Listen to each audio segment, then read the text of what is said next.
অবশেষে ভারত পাকিস্তান দ্বন্দ্বের অবসান ঘটিয়ে 2025 চ্যাম্পিয়ন্স ট্রফি হবে হাইব্রিড মডেলে। আর তাতে এই টুর্নামেন্টে রোহিত শর্মার দল পাকিস্তানে না গিয়ে নিজেদের ম্যাচ খেলবে সংযুক্ত আরব আমিরাতের দুবাইয়ে। আর হাইব্রিড মডেল মেনে নেওয়ার বিনিময়ে আইসিসিকে দেয়া পাকিস্তানের শর্ত পূরণ হতে যাচ্ছে। এক মাসেরও বেশি সময়ের নাটকীয়তার পর চ্যাম্পিয়ন্স ট্রফি নিয়ে কেটেছে সব শঙ্কা।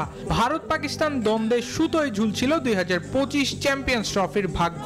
তবে সব জল্পনা কল্পনার অবসান ঘটিয়ে হাইব্রিড মডেলে হবে আইসিসির এই মেগা ইভেন্ট। দুই দেশের ক্রিকেট বোর্ডের সমঝোতার ভিত্তিতে ভারতের গ্রুপ পর্বের 3 ম্যাচ, এক সেমিফাইনাল ও ফাইনাল হবে দুবাইয়ের আরব আমিরাতে। টুর্নামেন্ট হাইব্রিড মডেলে হলেও আয়োজক সত্ত্ব থাকবে পিসিবির হাতে।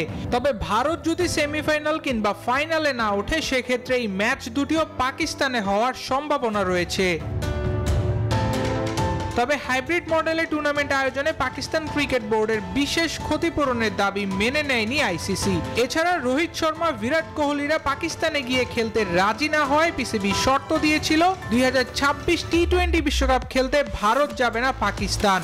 পিসিবির সেই শর্ত মেনে নিয়েছে আইসিসি। সেই অনুসারে আসরের লিগ পর্যায়ে পাকিস্তান নিজেদের ম্যাচ খেলবে শ্রীলঙ্কার কলম্বোয়। এছাড়া আগামী বছর হতে যাওয়া নারী বিশ্বকাপ খেলতেও ভারত যাবে না পাকিস্তান।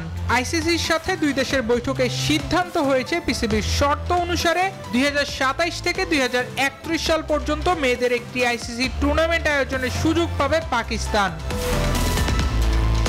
সব ঠিক থাকলে 2023 ওয়ানডে বিশ্বকাপের সেরা 8 দল নিয়ে আগামী বছরের ফেব্রুয়ারিতে আয়োজিত হবে মিনি বিশ্বকাপ খ্যাত চ্যাম্পিয়ন্স ট্রফি। আল দাইয়ান, নিউজ 24।